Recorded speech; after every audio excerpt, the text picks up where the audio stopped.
Hello, it's the Brian Hornback Experience. This is episode 156. I've got another candidate. Here we are. We're getting real close. We're just a few days away from early voting starting. It starts on February the 14th.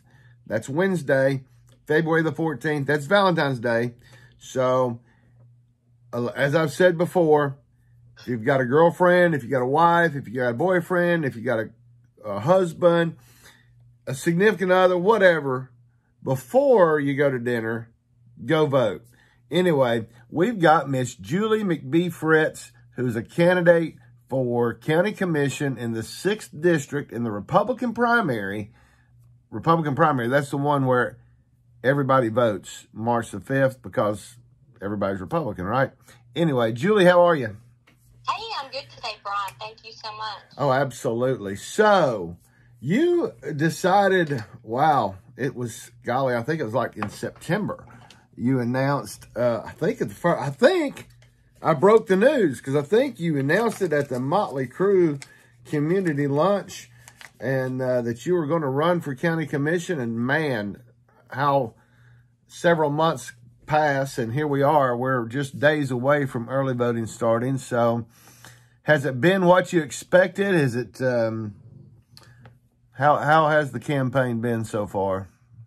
Well, it started off a little slow, and I'm trying to play catch up right now. I had some issues with the printing and my signs and just my literature and all my campaign information. So I hopefully have that taken care of now. I still have some signs to put up. And I've been talking to some people. I actually had a meet and greet yesterday. Yep, I was there. You had a good crowd, had good conversation at the meet and greet over in Karns. So let's just get people familiar with the 6th district. Primarily, it is Karns, Hardin Valley, and Solway. That's all of that northwestern corner that kind of touches Anderson County and Loudoun County. But you are, I think several years ago when I first met you, I termed you as the mayor of Karns, cause you've been at a lot of county commission meetings. You've been at a lot of, we used to call it the Metropolitan Planning Commission. Now it's called Knox Planning. I don't know what that's about, but anyway, you've been active in the Karns community, particularly when it comes to commission, when it comes to planning. So just kind of talk about your involvement. I know you've been involved in the past with the community club and in Karns, and you've been active in the Karns Republican Club. So I know you are a graduate of Karns High School, and you're a retired nurse. So just kind of talk about your background and your involvement in Karns. Okay. I grew up here in Karns. My family has been here for many generations, so I'm an old Karns girl, so to speak. And I became interested in the Metropolitan Planning Commission, County Commission, when some neighbors and I went there regarding a subdivision that was going in. There were several things that were not safe. Our roads were not safe. The line of sight was not safe. We just had a lot of issues with that. So anyway, we collectively went, and that's what actually got me into the process. I started studying. I looked up information. I went to the meetings, and then I ended up presenting. Some of the community people would come to me and say, hey, what about this property? So anyway, we collaborated together, and I just started feeling like that was a passion of mine, and I have continued that. I have tried to get people in the communities involved, and sometimes that's been most difficult.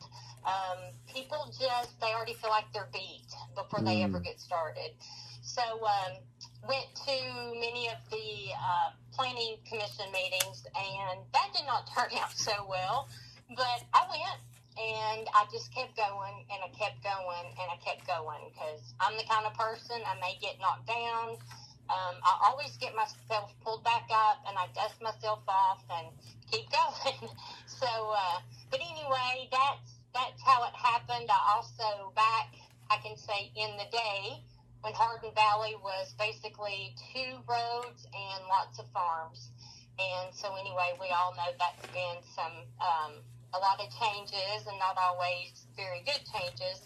And then Solway, unfortunately, I've not had a whole lot of work to do in Solway, but if I am elected, I feel like Solway's been forgotten, and they need some help. They need to be put on the map again. So that would be what I would want to do, and collaborate with the citizens here and work for them, be their spokesperson, so to say. Well, and that's kind of what came out of that meet and greet that you had yesterday, was that I think you've kind of said that, you know, you want to be the voice for your community. I mean, the community that you hope to represent. I mean, county commission is set up as 9 districts, right? So there's one person for each of the 9 districts, and then there's 2 members, seat 10 and seat 11, that are at large. And so really, that is what each person that represents a district is supposed to do, right? Represent their district, represent the views of their district, and that's what you hope to do when you're successful as the county commissioner for the 6th district. And so, you know, it is kind of interesting that Hardin Valley really, and Solway's quite a bit smaller than Karns and Hardin Valley. But, you know, Hardin Valley, at one time, until they built, I guess it was the high school was built first, right? Yes, that is correct. They built the high school first. I mean, there was like nothing down that stretch of Hardin Valley until they built the high school, and then they built an elementary school, and then they built a middle school, and now I guess on the one side of Solway, they've built that Coward Mill or Mill Creek or whatever. Mill Creek Elementary School just opened this year. So yeah, I mean, it's kind of like that old movie Field of Dreams. You know, if you build it, they will come. That's kind of what happened to Hardin Valley, right? I mean, yes, yes, it was. They built the high school, and now here you got $500,000, $750,000, $1 million homes out there. Yes, and there are a whole lot of them, and there's some severe issues with all of those homes being there, and then actually the residents not being able to get from their homes, whether it's turn out of their subdivisions and get to Pellissippi, or some of the people that have been there for a while. Fortunately, they know some of the back roads, and they can kind of navigate through that. But the majority of the population in Hardin Valley are new residents, or have been there, you know, maybe 5 years, maybe 7 years at the most. Right. And, you know, that's really kind of interesting, because I know I don't go to Hardin Valley a whole lot, but I've been out there a few times, and I mean, the road really, once you get past the elementary school and the food city, I mean, there's been nothing really done to the road as it goes on out to the county line. And now, you know, you've got thousands of students at the elementary, middle, and high school, and you've got people trying to navigate home and navigate to school and all those things. And so it's very unique, I think. And so, I mean, I know that as I watch commission meetings, and I watch zonings, and I watch planning, I mean, I know the people in Hardin Valley keep coming, going, you know, I mean, how many more houses can we put, you know? Mm-hmm. And how many more people can we squeeze in, and already have issues, and then it just compounds the problem. And I always think that, you know, people get aggravated with the traffic, and then they start to get mad, and then they start to drive crazy. Like, they just drive down the middle of the turn lane. And I'm just, because they are so impatient, they don't want to wait, you know, till they get to their entrance to the subdivision. And I'm like, that is a wreck waiting to happen. But the traffic, if you're heading towards Pellissippi from, say, like Campbell Station Road, It literally, I have seen it backed up, bumper to bumper, from there all the way to Pellissippi, or all the way even to Karns Valley, Westcott, to turn to go through Karns or to move on down Middlebrook Pike.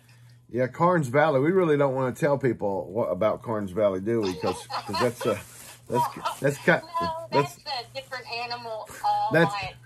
That's a great back road for anybody that doesn't know how to get through Karns. But you know, one of the things that came up at your meet and greet that after I got home yesterday and got to thinking about it, you know, you look at Hardin Valley. Now Karns has been Karns for golly, forever, right? I mean, I met Mark Kaywood, a former county commissioner he was former county commissioner back a long time ago. But I met Mark in the mid '80s, and he was all, you know, I mean, I guess he was probably the original mayor of Karns, because he was one of the first people that always talked about Karns. But you know, when you think about Karns really hasn't changed a lot. Unlike Hardin Valley, that as they built the high school and the elementary in the middle, you know, that they wind up with Zaxby's, they wind up with all these restaurants and all these businesses. But you know, one of the things that came out in your meet and greet was, you know, Karns really hasn't changed. I mean, it's got a grocery store, it's got a new Dollar General store. I mean, y'all had the old Dollar General store. It's got a few restaurants, but it doesn't have what's happened in Hardin Valley. And after I got home from the meet and greet last night, I got to thinking about that, and I'm like, I wonder why that has happened.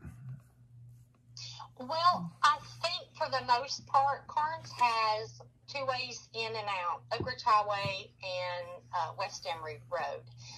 And I look at it, and we have just become a community of homes. There is a small area on Oak Ridge Highway. There's a couple of little, I wouldn't call them strip malls, because to me that's not a strip mall. But there are some vacant areas in there, very small places. But there's nowhere to put any businesses, new businesses. Right.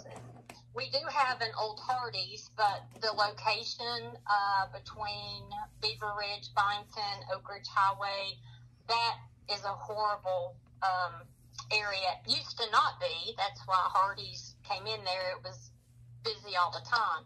But as our community grew, it just, you know, it's sad. It's sad for our economy. People in Karns have to go to Hardin Valley, or they have to go to Clinton Highway to just, you know, Aubrey's, right? Chick-fil-A, Chili's, you know, something that is comparable to maybe families going to get something to eat.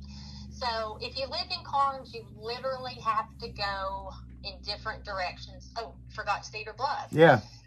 Yeah. So we, like you said, we do have some mall kind of mom and pop places, and so I do want to give credit to those. Sure. But majority of it, we don't have anything. Like I said, we're the home community. Right. And that's really bothersome to a lot of people that grew up here, and even some of the newer residents and stuff. But so that's one thing I would like to change. I would like to see, you know, some land use for restaurants and places for families to go and eat.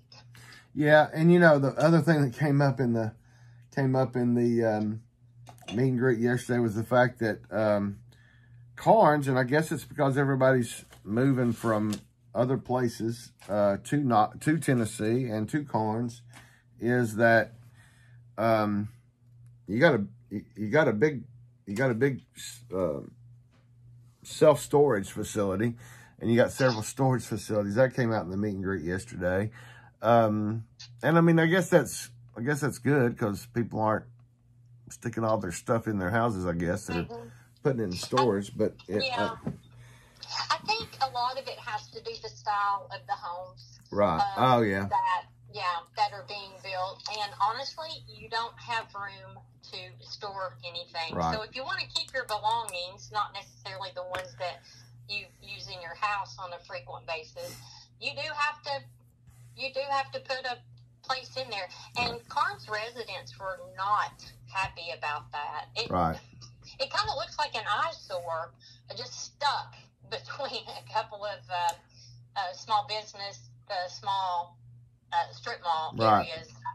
There's because really there's really two major large self-storage units. There's one just on the other side of Gordon's Drugs, and then there's the one down there next to the strip center with Beaver Dough and Pizza House and Taco House. But yeah, I mean it's and I mean it's not. We're not talking about. We're talking about a multi-story self-storage. Man, that's a lot to say in one word. Plus they have all the vehicles and right. trailers and everything that are stored there on the property too. That has become a large transport center there. So. Right. Well, and I mean you can't go back and change it. I mean you got what you got, and obviously. You know, they're in business, and obviously people are storing stuff or they wouldn't be there. Exactly. So, I mean, you know, you do what you do, but it is, Karns has been, I think that is the good characteristic of Karns is that, you know, it is community that, you know, I mean, you've got some large houses, but for the most part, it's been like a starter home. I would call it a blue collar community. And so, I mean, it is unique. But, so when we talk about Hardin Valley, we talk about Solway, and then when we talk about Karns, you know, we wind up talking about, the part of Karns, which is the part that I think you live in, which is over off Emory Road. And just the traffic on Emory Road and the fact that traffic is a bit nightmarish on Emory, right? That would be a nice way to put it.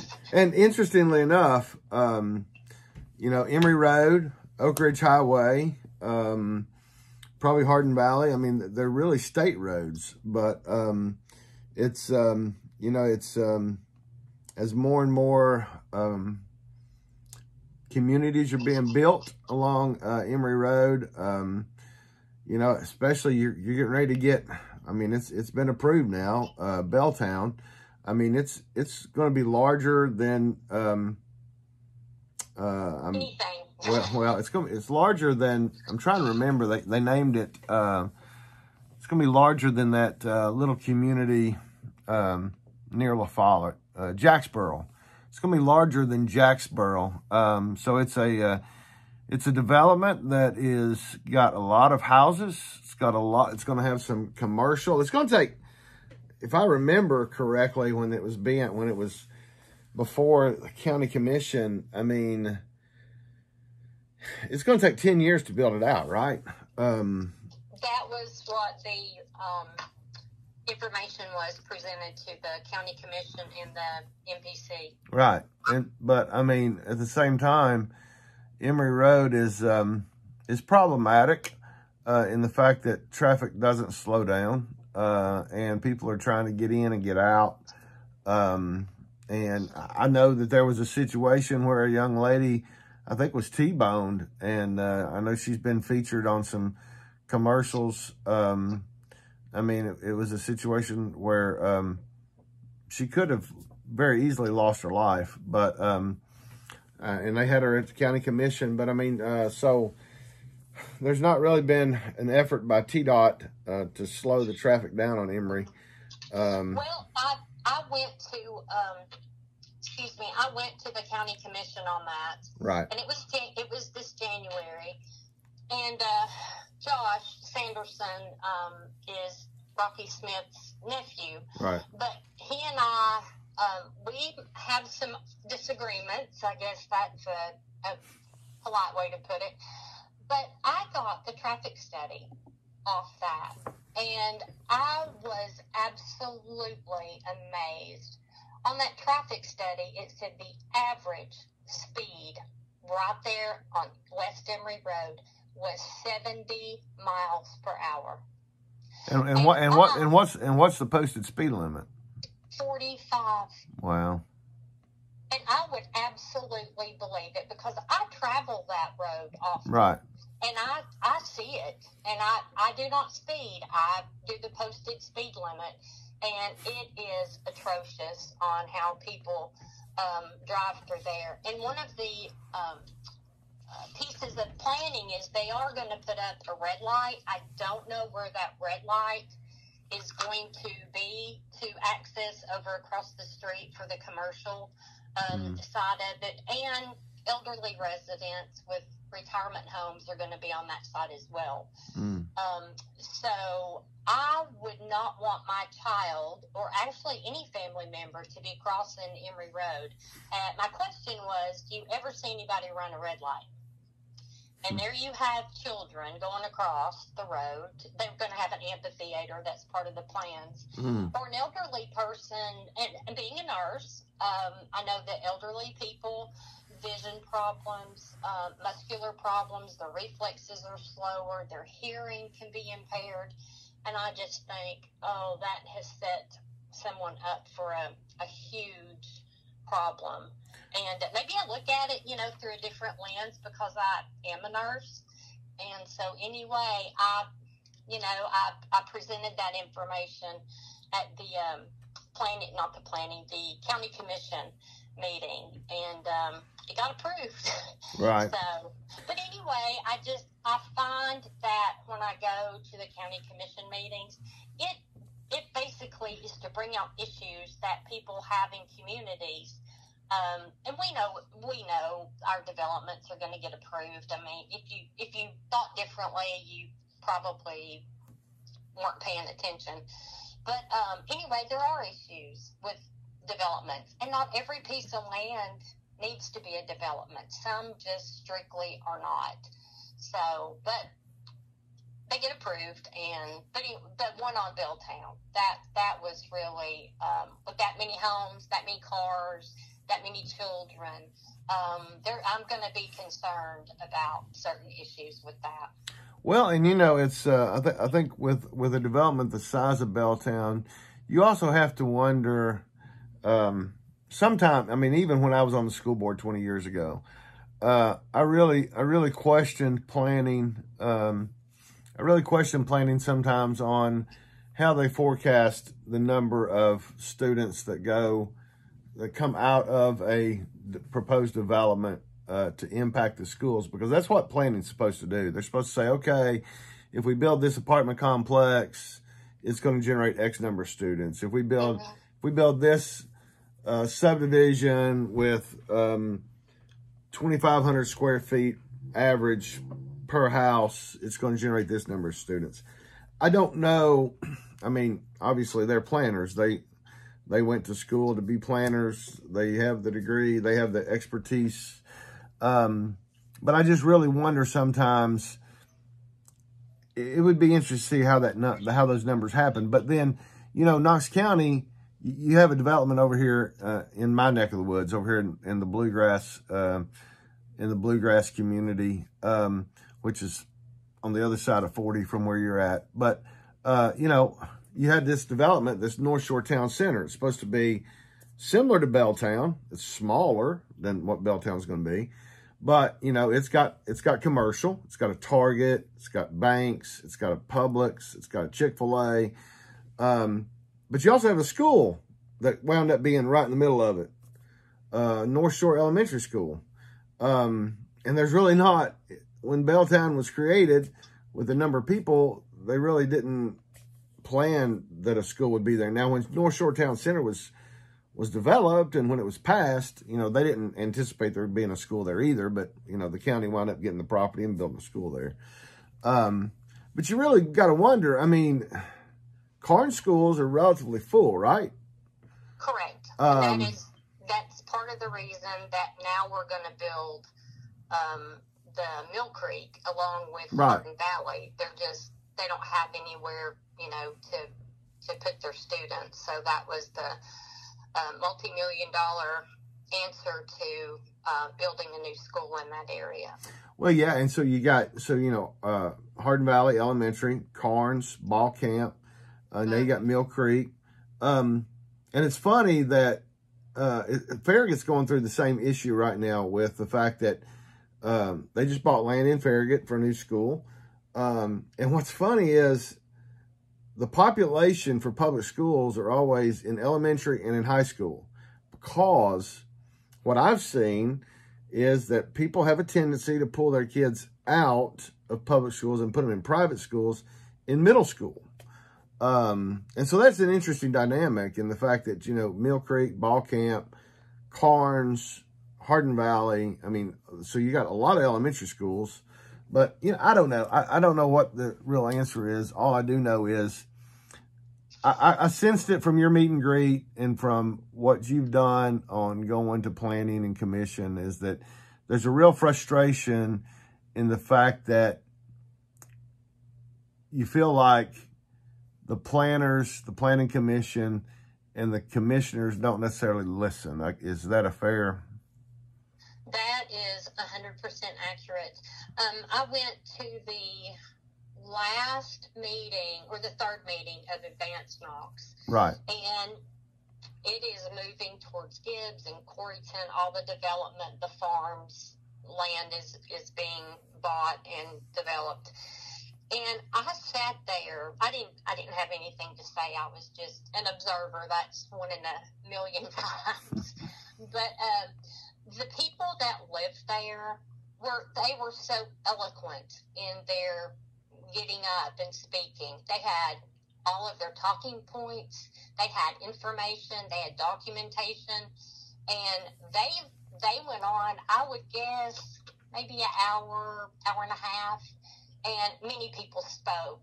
And at the end of it, out of all of the people on the panel, Glenn Jacobs was there, and Kincannon was, I think that's the way you pronounce her name. Right.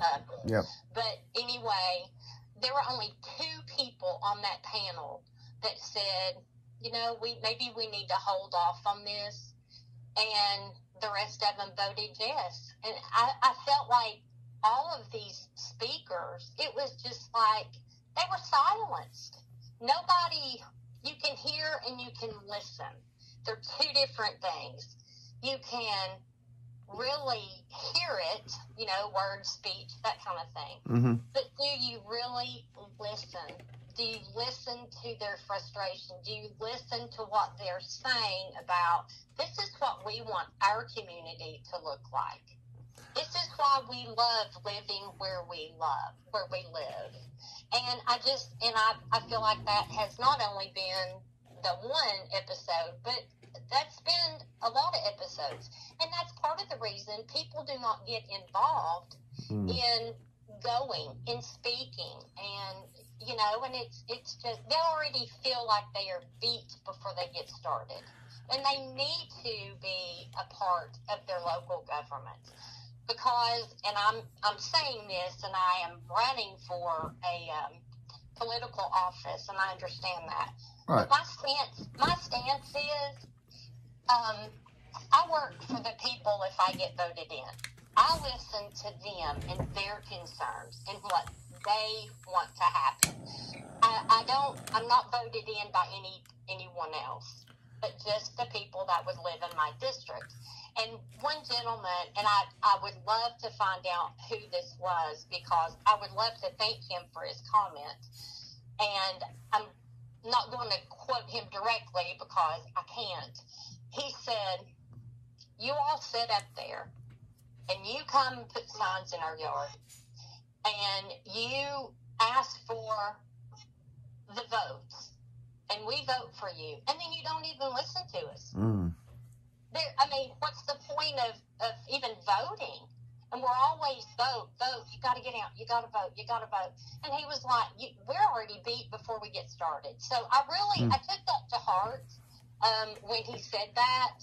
So that's what I'm putting out there.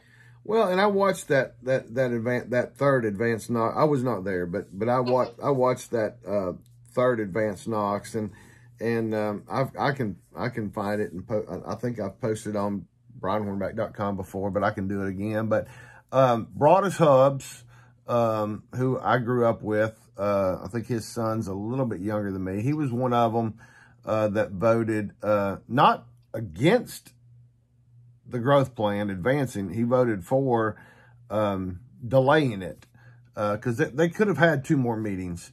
And Betsy Henderson was the other one that voted to at least delay it. Yes. And you know, the interesting perspective on that is that Betsy lives in Hardin Valley, in the what I consider the what I consider she lives in the furthest part of Hardin Valley. And you know, I think here she is, chair of school board, so she understands it. Broadus Hubbs comes from East Knox County, and if you're out in East Knox County where I grew up, and my wife and I both were from East Knox County. We moved out to Southwest Knox County in 1992. But you know, if you really want to see what this density, this massive density looks like, go out on Breakable Road. And that's what Broadus Hubbs was talking about. He was talking about the number of houses that they're putting on Breakable Road. And that, he's not wrong. I mean, because that property on Breakable Road feeds into a creek called Sinking Creek that feeds onto my family's property, my dad's property. KUB's having massive problems up there right now because they've had a sewer line break that caused sewage to go down Sinking Creek. You know, that sounds like, well, I mean, I know Hallsdale Pals had that issue for years because they've struggled. But, you know, you think about, yeah, they had a sewage break and it went down Sinking Creek. Does that adversely impact? Yeah, it does, because I have cousins that are on the other side of Sinking Creek whose horses drink out of that creek. And when the utility can't maintain the sewage to go to the sewage plant, that impacts livestock. You know, but anyway. So anything else? I mean, I know we've talked a lot about development. I think that's really what's kind of fueling your desire to run for county commission this year. Any other issues that you've seen that you feel like need to be addressed with the county commission? I mean, I know schools are the school board's responsibility, right? But I mean, it's still $1 billion budget that the county has, and $660 million of that county commission gives to the school board to run the schools. I know you've got the Karns sports complex out in Karns. You got a few fields in Hardin Valley and maybe a small pocket, what I call a pocket park in Solway. Law enforcement. I mean, one of the issues that got brought up at the meet and greet was that, you know, Halls has a sheriff's department precinct. They have a precinct out in Turkey Creek, but there's not really a precinct in Hardin Valley or Karns. And that would be nice to have. Yeah. I mean, just, you know, a satellite just in different places. So, you know, it's spread out in communities and not just in one base. Right. Like that comes from the county. Right. Well, I will, I guess at this point we've been talking for about 35 minutes, but I know you've got a lot to do. You're out putting up yard signs. I did see your signs out when I came over to the meet and greet yesterday. You're getting out and you're talking to people. You did the meet and greet. You're getting out in the community. Early vote starts Wednesday. We're doing this on Sunday, February 11th. Early vote starts on Wednesday, February the 14th, runs through the Tuesday the 27th, with the Republican primary on March the 5th.